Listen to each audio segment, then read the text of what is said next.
I find it difficult for people to be surprised that under harsh economic conditions, people would refrain from protesting or would refrain from migrating. The two issues are combined and they are effects of the same situation. So people, logically, if you have 6, 10, 12 hours of blackouts or interruption in electricity, it is logical for people to protest.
So the embassy came out with this message, which first acknowledged that there were peaceful demonstrations or peaceful protests in Cuba, which is correct.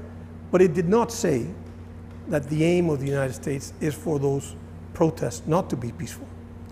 It did not mention the role of US policy that explicitly is aimed at making life difficult for the people of Cuba. It's a violation of international law. It's a violation of the Vienna Convention on Diplomatic Relations, and therefore the embassy is stepping outside of its boundaries, and it needed to be called for that.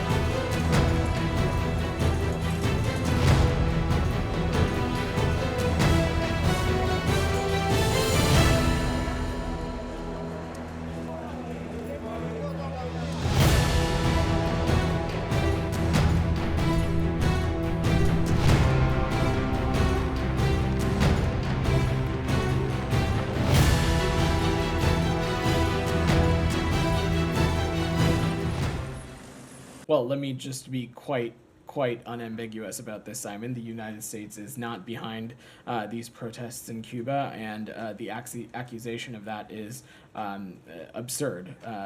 I will note, though, since you asked, we are closely following these reports.